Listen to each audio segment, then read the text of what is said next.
Greetings fanboys and fangirls, Jared here with another video from Fanboys Forever. Today we're going to be having a look at yet another PowerCon exclusive from 2021, and this time it's going to be the Horde 4-pack set that they offered. Let's talk about exactly what comes in the set. First of all, you can see the cool front artwork here of the Horde symbol, and on the back we have a little bit of story information. Long ago, Hordak was trapped in another world by his evil apprentice Skeletor. Now Hordak is back, and he's brought the evil Horde with him. They're out to destroy Eternia, and they don't care who gets in the way. They're after both Skeletor and He-Man. Watch for the evil Horde bat symbol on these horrible warriors. So you can see we have Hordak, who's done in more of a Filmation color scheme this time around. We also get a Horde Trooper stealth version. So this is an homage for a kind of bootleg line of Masters of the Universe figures that were done in the 2000s, and Grizzler. And Grizzler is just kind of a different color scheme. At the bottom it says, "In honor and gratitude to Ted Mayer." So with that out of the way, let's go ahead and see what's inside the shipper box. It's not very often that we look at action figure packaging that is truly unlike anything that we've ever seen before, but I can honestly say that this is. Looking down at the box, it almost looks like a cake holder. At the top, we can easily see the Horde logo, and along the sides, we have famous locations for the Horde. Here is the Fright Zone, which is a little playset that I certainly hope that we get a version of for Origins. As we turn it, we can see some other locations, including the Slime Pit. So there's just all kinds of cool stuff to look at, and you can turn it and look at all of the artwork. At the bottom, it's just kind of purple. However, taped to the bottom, you get, once again, a pack of PowerCon trading cards. These were kind of a little bonus that they decided to give out. Now, the interesting thing about these cards is that they opted to give them out to the folks who pre-ordered this directly from the PowerCon people and the Big Bad Toy Store orders, but are not including it with the Mattel direct orders. Here we have He-Man, Skeletor, and Hordak. So this is definitely some of the main kind of faction leader set of cards. On the back, once again, we have a large picture that can be assembled by stacking the cards on top of each other. It's kind of like the more of the evil warriors sort of focus here. I like it. Now, even though the packaging is really cool, what happens next is even cooler. As you can see, we just rotate it around. And of course, once you have it rotated the rest of the way around, you can see all 4 figures right here in the box. On the side, we have a little tab, and these 2 tabs sort of help you pull it out, but there are some little pieces of tape up here that keep it securely inside. So before we can actually remove it, we're going to have to cut these 4 strips of tape.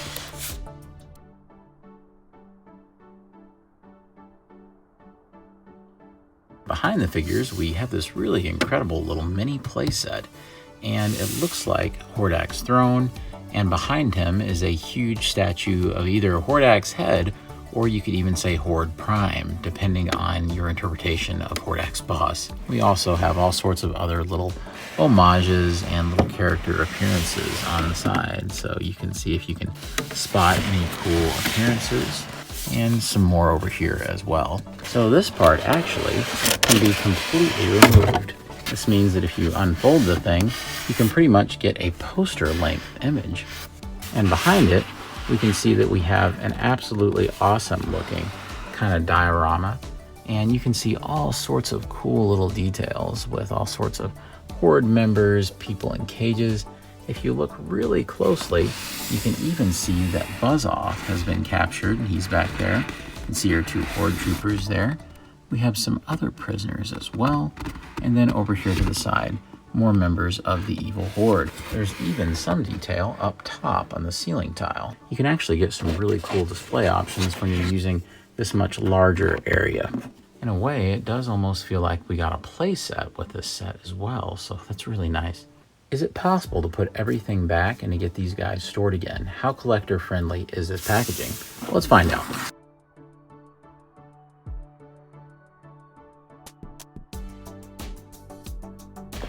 All right, so far so good. As you can see, it really doesn't have much trouble at all, just going right back in there. It can be easily manipulated. And if we turn it around, sure enough, it's as if you never took it out in the first place. And after kind of a lengthy unboxing process, here is the Evil Horde 4-pack. So let's go ahead and look at the head honcho himself, Hordak. Notably, there are many elements to this figure that are pretty similar to what we've seen before.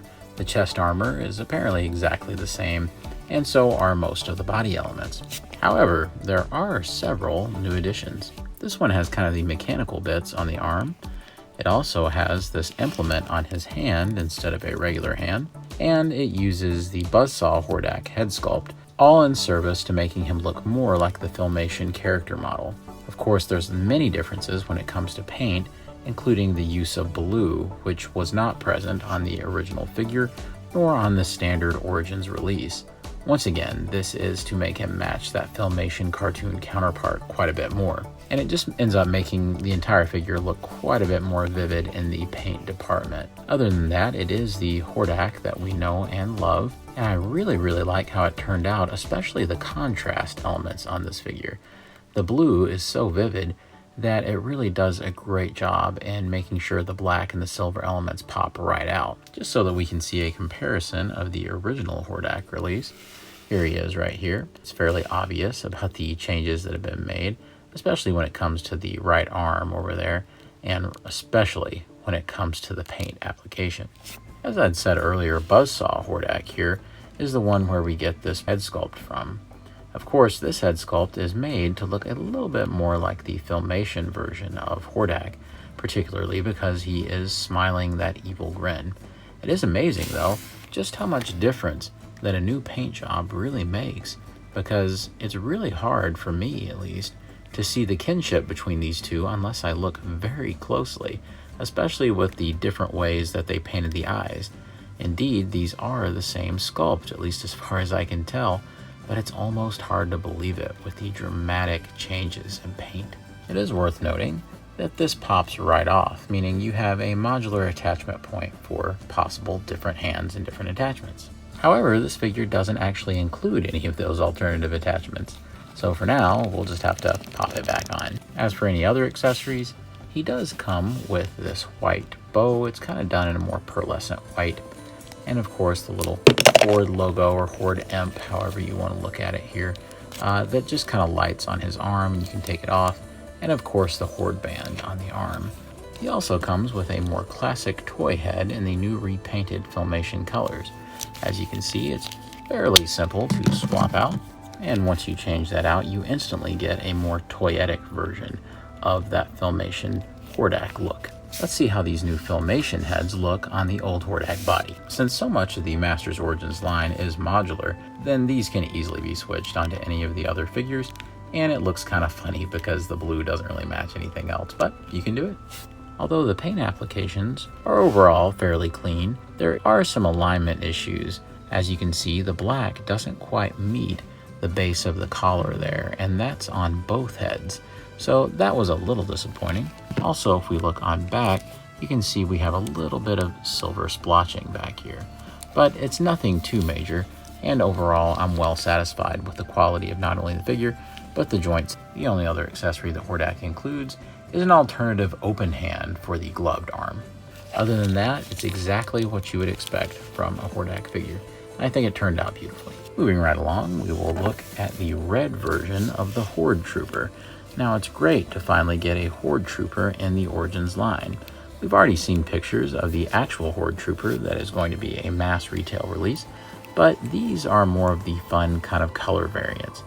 With something like Horde Troopers, I always imagine that it's much like Stormtroopers, and there's all sorts of different battalions and color variations, and it all means different things, so it's fun to see them branch out like this. As I mentioned earlier, some have contended that these are at least partially inspired by the bootleg line that utilized these sculpts in foreign markets. Looking at the sculpt, you can see that it does an excellent job of replicating all of the old vintage figures' details, while enhancing some of them as well. The paint is very clean too, and it makes for a really nice experience as you look over the figure. That detail extends to the back with all the little circuit boxes and gears and bolts. Overall, I think it's a very impressive looking sculpt. The batons that they carry are also very nicely sculpted, looking like some sort of ancient horde creature that just happened to have the bad luck of being petrified into one of these things. Of course, it wouldn't be a Horde Trooper without this quintessential action feature. So all you have to do is go to the Horde symbol on the chest here and press, and it pops open. Now, in order for it to work as well as it should, and not just have the back popping open, then you're going to want to have the arms out a little bit so it's not holding the armor back. Press in, and it still doesn't really pop out as quick as you might think it would. It's almost like you have to press it to release it. Then you get to work with it. So it isn't the kind of satisfying action feature that you might think it would be, where you press it and the chest just absolutely explodes. But it's still very interesting, and I think it's neat. Of course, it's supposed to simulate that these things are being bopped open by He-Man. But thankfully, it does hold together really well if you're not pressing that button. It has all of the standard articulation that Masters Origins figures have, including a ball-jointed neck up here for the head. There are hinges at the arms, and it can go all the way around, but watch what happens when you push too much. It pops the chest open. So you can inadvertently activate that feature, but of course, that's better than it just not being able to move at all up. So you can kind of get it posed the way you want it to. Say I want to get it all the way up here, and then I can kind of work around the chest armor by clipping it together. And then once it's back, then I've got sort of what I want to do, but it does limit it just a little bit. You can also see that there is a rotation right here at the elbow. There is a single joint with a hinge at a ball there, and it mostly does the job pretty well. It doesn't quite get to 90 degrees, but close enough for my taste. You can see that we can rotate the wrist. There is a hinge in the wrist so that he can kind of aim a little bit better. You can see that we do have a rotation at the waist. Moving on down, we do get a really good range of motion with the hips, with almost being able to do a straight out split. Putting them together is easy as well. Going out pretty far, going back a little bit, and then on down, we have a rotation at the knee, a single joint that doesn't quite get 90 degrees. We do have kind of an interesting choice to have a cut here at the boot. Not really sure why they would do that when the knee already has a cut, so that seems a little strange. We also have a hinge and ball joint here at the ankles with plenty of rocker movement as well, inhibited maybe slightly by the design of the boot, but it's nothing major. As a matter of fact, as you can see, really wide stances don't seem like much of an issue at all for this guy. So I think the articulation is very effective and a great update on the old figure. Not only does he come with his baton, but he also comes with a silver version of the Horde bow. That's an accessory that you get 4 of in this set, so you get one of all sorts of different colors. Overall, I have to say I am very impressed with this Horde Trooper. I do think it's one of the best updates that they've done in terms of vintage sculpts. It definitely feels and looks just like that old vintage figure, but the more you look at it, the more admirable it is that they've kind of punched up some of the detail while also adding in all of that modern articulation. It's a great feeling figure. I wish the action feature was a little more interesting, since pressing this in doesn't exactly have the wow factor that you might hope for, as you kind of have to help it out a little bit. These are really fun, and I can't wait for the regular version. So the other version of the Horde Trooper that's included in the set is referred to as the stealth version, well, for obvious reasons. As you can see, this is a pretty much all black version of the Horde Trooper. He does have some red highlights on the chest, as well as his red bow staff, yellow visor, and yellow belt buckle. I really do think this is a great colorway for the figure, and it's probably my preferred version in the set. He almost carries kind of a Darth Vader-esque vibe to him, but more like one of the bootleg toys from the early 80s that were trying to ape Star Wars, and I actually really like that aesthetic, and so I think it works really well here. Once again, he comes with the funny Horde baton, where it looks like the petrified animal. He also, of course, comes with a bow staff, this time in the red color. Once again, the action feature makes a return, where you press this, and this one seems to work better than the other in terms of having a more instant action, but there you can see the inner workings of the chest, and he can be rotated around, which it's kind of neat to have an extra little articulation point like that. Of course, it snaps back together very securely and doesn't come loose or anything like that.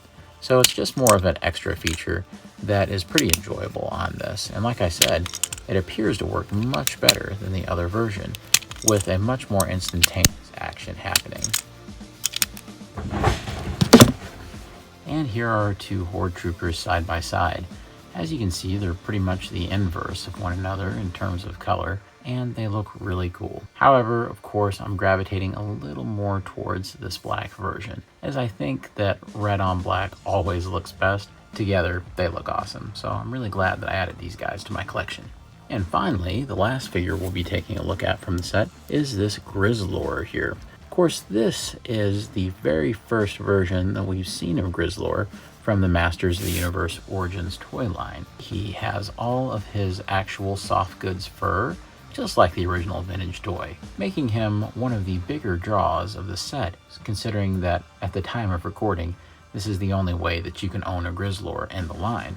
However, of course, we all know better than to think that this will be the only way that you can get an Origins Grizzler. In particular, you can tell that he's definitely a darker tone of Grizzler than what we're used to seeing, just slightly. Because of that, it's easy to imagine them going back and doing Grizzler in a slightly lighter colorway, but it is really cool to get this version, and of course, to get him a little early. Either way, though, doesn't matter if he's exclusive or not, this is a fantastic new Grizzler. Let's start at the head sculpt. You can see here that we have the really wild fur just going every which way. He's kind of having a Goku look today. Do you see what I'm seeing? He's got the kind of swoop to the side, swoop over here. This is very hard to work with. I think you could probably put a little bit of water on it and then kind of adjust it as needed. But I definitely think Grizzler's hair is supposed to be kind of all over the place. Sort of fun to fool around with it and kind of try different things and get different looks going. It is worth noting that as you fool with it, you will get a little bit of fuzz every now and then, but most of the hair is staying rooted really well, and it's only just a tiny little bit of it that appears to come disconnected. And I think that will probably work itself out as I pose around the figure. But I do think that it looks good. And I'm liking the wild hair. Look at that. Let's see if we give him some bangs, maybe. I don't know. He's looking a little windswept.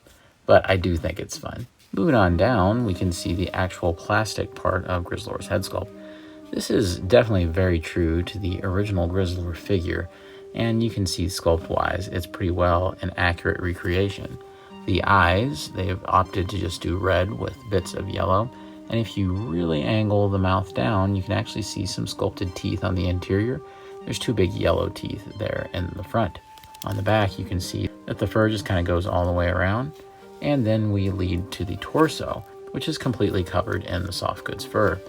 All of this is tamed down just a little bit by his harness, just like it was on the original vintage figure. And the harness is looking big and bold and great. There was maybe a little bit of brown schmutz or maybe not quite enough red paint on this part, but that is so tiny and hard to see that it doesn't really bother me at all.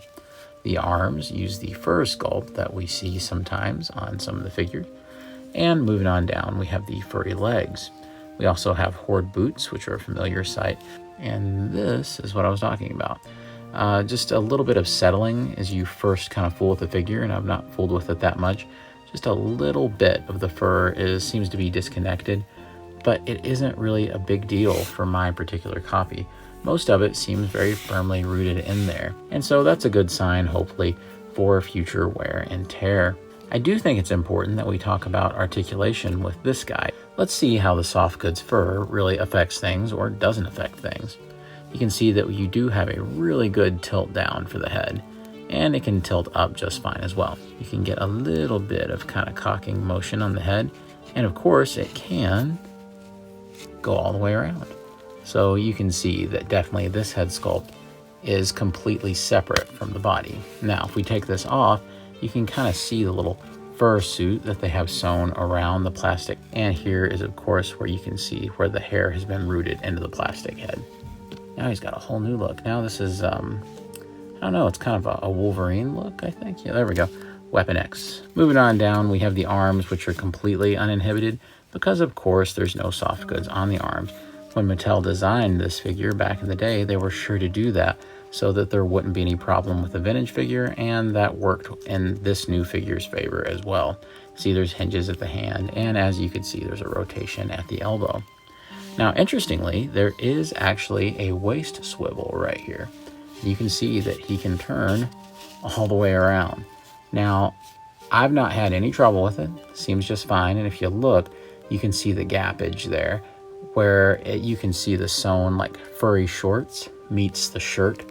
And then once the fur is over it, it's really hard to tell where one begins and the other ends. So I do think that's really effective. It also doesn't really inhibit the legs at all. You kind of get the same amount of motion that you would out of any of these figures. So that's a really pleasant surprise. You also have a rotation at the knee. You have a single joint there. You have a rotation at the boot as well. And there's of course a hinge and ankle pivot. Of course, as always, you can see that you can get pretty deep stances without any kind of support, and he seems to hold them just fine. As for accessories, he comes with a green variation of, yes, the Horde crossbow, we all know and love. And he comes with this alternate open hand so that he can have two of them. And then he has this really cool axe. So I really do like the accessories he comes with. Grizzler is an awesome new early way to own that original classic figure. This was the set that probably had the biggest sticker shock of all. With the high price that they were asking, I suddenly found myself doing all sorts of mental math trying to figure out exactly how much per figure I was paying with this set. The sticker shock certainly wasn't helped by the slight markup at Big Bad Toy Store. However, once the cheap shipping of Big Bad was factored in versus the really expensive shipping from the PowerCon people, it really wasn't that different.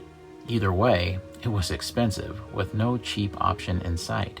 I sort of halfway considered whether I really needed this set or not. Besides, it is just a variation of Hordak, and of course we know we're getting the basic Horde Trooper very soon, and most assuredly getting a Grizzler, probably in a slightly different color scheme. However, in the end, for me, my wallet died a death by 1,000 cuts. I had to consider that we probably won't be getting another Filmation-based Hordak, and I've always preferred that colorway of Hordak more than the original toy. This is probably the only way that we're going to be able to get the black and red Horde Troopers, and I do plan on army building those standard ones. And I kept asking myself if I could really afford to miss out on having these two guys as generals. And then after that, Grizzler here just seemed to be a bonus and kind of the cherry on top of the entire package. Fine reasons to pick up the set. Then again, I usually don't need much convincing when it comes to justifying the price of something when Masters of the Universe is involved. So really, would I recommend this set to you if you're looking at aftermarket prices and trying to decide how much to pay?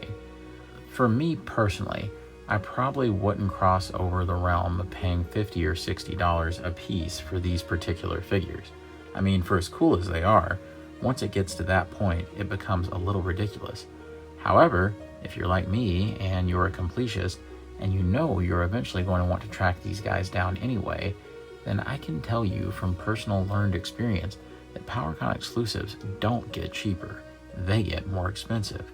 They may be cheaper for a little while in certain cases where Big Bad maybe kept a PowerCon set for a while back in the classic days, but once they're gone, these sets go up in value exponentially. So if you're a completist, you may as well go ahead and blow that wallet up and grab these guys while you can. If you can stand to avoid some of these variants and they don't mean very much to you, then you probably don't need this set. But with the really nice display case and these cool variations, for me, it was a no-brainer, even if I think the set was overpriced for what it was. Well friends, I certainly hope that you've enjoyed the review today and you got something out of it. Of course, we know these PowerCon sets aren't cheap and they're not easy to get a hold of, so I hope that every one of you watching found a way to get a hold of these for at least a fairly reasonable cost.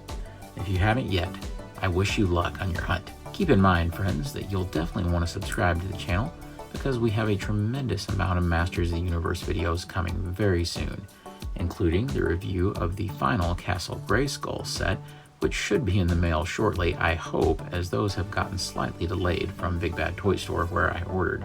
And of course, you'll also be seeing reviews fairly soon for other new Masters of the Universe Origins figures, like Lords of Power Beastman here, who was, once upon a time, a PowerCon exclusive, now released in a different color variation. We can only hope that the same fate awaits figures like Grizzler right here. Also keep in mind that I do plan on doing an opinion video very soon about exactly what I thought about how Masters of the Universe Revelation on Netflix wrapped up. And of course, we have many Masterverse figures to look at, and the He-Man and the Masters of the Universe figures from the new Netflix CGI show. With all of this Masters goodness, definitely make sure you subscribe, and if you feel we deserve it, give the video a like as well. It helps the YouTube algorithm to suggest the channel to many other Masters fans. Definitely comment down below and let me know if you think this set was worth it.